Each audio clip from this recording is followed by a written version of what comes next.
So today's our topic is fertilization and implantation. We will go through the slides one by one and try to understand how the process takes place. The formation of gametes you already got in the previous section. During the coitus or copulation, the semen get released by the penis into the vagina of female. This process is called insemination. So as the insemination takes place, then sperm they get released from the male body and reaches to the vagina of female. Then from the vagina they get reached to the cervix, cervical canal. Then they get enters into the uterus and they get traveled, then reaches to the isthmus, and then they reaching at a site it is known as ampullary isthmic junction. If here they will get the egg cell, then they will meet with them and fertilization takes place. Now you can understand here with the how ovum get reached here. Ovary they release the egg cell. It now be collected by the fimbriae. Then it reaches to the infundibulum. Then from the infundibulum it reaches to the ampulla, and it also be reaching here in the same site where sperms already present. So this is the site where the fertilization takes place. You can also write oviduct. This be also a correct answer. The maximum probability of fertilization in this junction only. Maybe the fertilization can take place anywhere in oviduct. So as the male and female gamete they are meet to each other, then fertilization takes place. But some factors they plays a significant role in fertilization. So what are these factors? These factors are some enzymes and some protein which get released by the sperm and ovum, or we can say egg cell. One important enzyme, this is the hyaluronidase. This enzyme is important because when the sperms start to travel and just near to come in the contact of ovum, then first it get connect with the cells. These are the corona radiata cells. So this enzymes helps to disperse these cells, and then sperm get make a contact with the another membrane of ovum. This is the zona pellucida. Here in zona pellucida, two proteins they are very important. One get released by the sperm and another which by the ovum.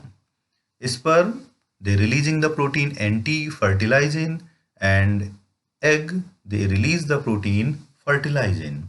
These are the species specific proteins which make ensure the fertilization or promote the contact between sperm and egg cell. In the previous chapter you got the information about the pistil pollen interaction.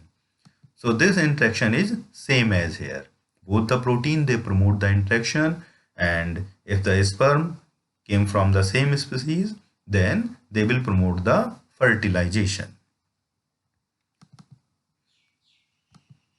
So as both the sperm and ova they get come in the contact, then the first part of sperm it is the acrosomal region. This acrosomal region release the lytic enzymes which dissolve the zona pellucida, and when the zona pellucida get dissolved, then the male nucleus, this nucleus of sperm, it get released in the cytoplasm of ovum.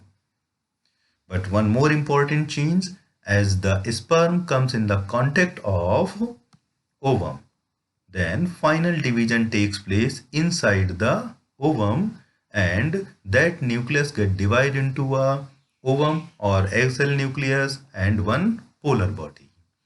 This ovum or otid or egg cell nucleus fuse with the nucleus of sperm, and will develop a diploid zygote.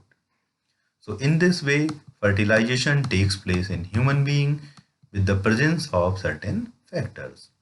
As the fertilization takes place, then a diploid zygote is the result. Zygote is a single-celled structure which go through the continuous mitotic division. Remember that the division takes place in the zygote is the mitotic division. One biological term for this division is used, cleavage.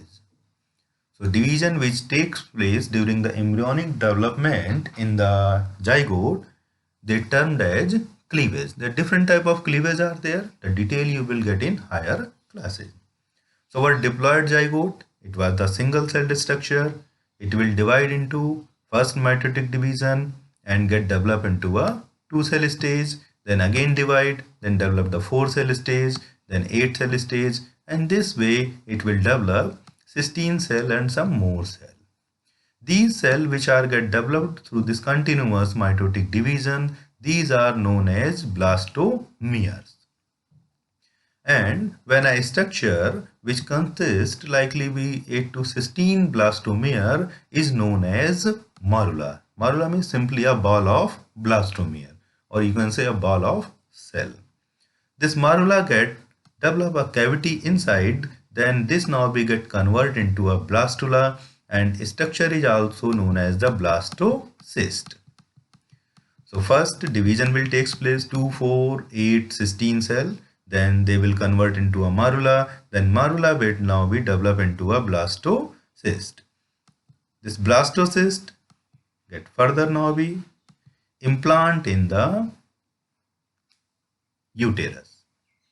The endometrium wall of uterus is responsible for this implantation. So as here you are seeing, this is our blastula. Okay, this is a sectional view. You can see cavity is here. This cavity is known as blastocele, and these cells are known as blastomeres. So these cells are having two categories. One type of cells are known as trophoblast. These are the outer cells. The cells or blastomere which will make the outer layer, they are known as trophoblast, and the cell which will make the inner mass, they are known as inner cell mass. The trophoblast layer then get attached to the endometrium and get responsible for the development of villi. Trophoblast cell, they first come in the contact of endometrium, and further they will responsible for the development of villi, which will lead the formation of placenta. And the inner cell mass, they get differentiated into 3 layers. The outer is known as ectoderm, in middle is mesoderm, and inner is known as endoderm. This 3-layered structure now termed as gastrula. So this 3-layer structure, these 3 layers are known as germal layer, which are responsible for the formation of all the types of organ in that particular species, and here in this case in the human being. So that's all for this. I hope that you understand. If doubt remain, so you can ask, either be put in the comment or personally. Thanks to join us.